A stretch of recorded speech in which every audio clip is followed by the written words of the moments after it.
అయ్యామంటే దీనికి ఒక మహత్తర కార్యక్రమం నిర్వహించడం కోసం మనందరం కూడా ఇక్కడికి వచ్చి సమావేశం అయ్యాము.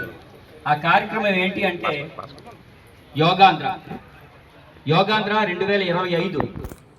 ఈ యొక్క కార్యక్రమాన్ని గౌరవనీయులు ప్రధానమంత్రి వర్యులు నరేంద్ర మోడీ గారి సంకల్పం అయితే రాష్ట్ర ముఖ్యమంత్రి వర్యులు నారా చంద్రబాబు నాయుడు గారు ఈ యొక్క కార్యక్రమాన్ని అంతర్జాతీయ స్థాయిలో తీసుకెళ్లాలనే ఉద్దేశంతో ఈ యొక్క కార్యక్రమాన్ని 21 రోజులుగా రైలు పగళ్ళు శ్రమిస్తూ ఈ రోజు వరకు తీసుకొచ్చారు. ఇంకా మనకి 2 రోజులు మాత్రమే గడువు ఉంది.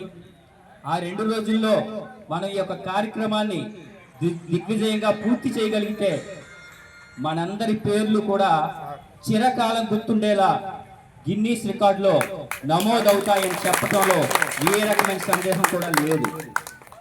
ఈ కార్యక్రమానికి మనం చేయాల్సిందల్లా ఒక్కటే, మనం ఆరోగ్యంగా ఉంటూ మిగిలిన వాళ్ళని ఆరోగ్యంగా ఉంచటం.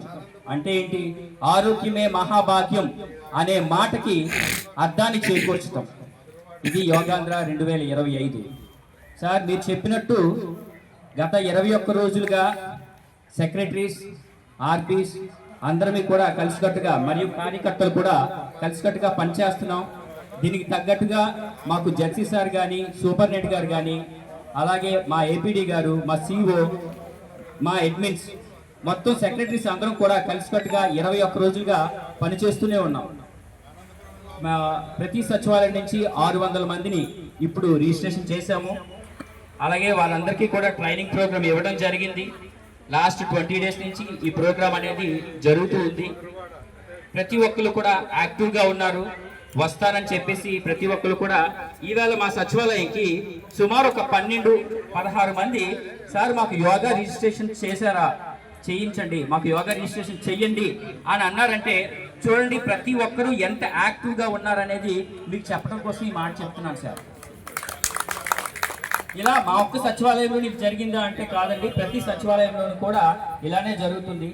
నా ఫ్రెండ్స్ కానివ్వచ్చు, మా రిలేటివ్స్ కానీ అడుగుతున్నారు సార్ ఫోన్ చేసి యోగాంధ్ర రిజిస్ట్రేషన్ ఎలా చేసుకోవాలి, మేము దానికి ఎలా పార్టిసిపేట్ చేయాలి. ఆ విషయాన్ని మేము మా డ్యూటీ తరఫున కాకుండా మా పర్సనల్గా కూడా మేము తెలియజేస్తున్నాం. అలా నేను ఒక్కనే కాదు, మేము అందరం కూడా ఇలానే చేస్తున్నాం. ఈ ప్రోగ్రాం పెద్ద ఎత్తున సక్సెస్ అవుతుంది అనటంలో ఏ రకమైన సందేహం కూడా లేదు సార్. డెఫినెట్గా ఈ యొక్క ప్రోగ్రామ్ అనేది సక్సెస్ అవుతుంది.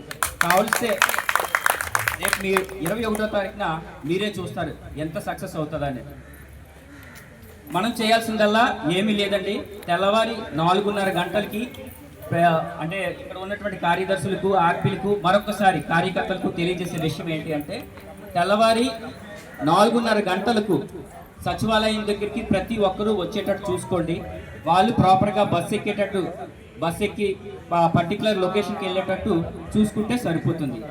ఇంతేనండి. ఆల్రెడీ ఈ విషయాలు అన్నింటినీ కూడా అందరికీ 21 రోజులుగా తెలియజేస్తూ ఉన్నారు. ఇప్పుడు మరొకసారి ఈ యొక్క కార్యక్రమాన్ని ఏర్పాటు చేసి మనందరికీ తెలియజేశారు. నాకు ఈ అవకాశం ఇచ్చినటువంటి పెద్దలందరికీ ధన్యవాదాలు తెలియజేసుకుంటూ సెలవు.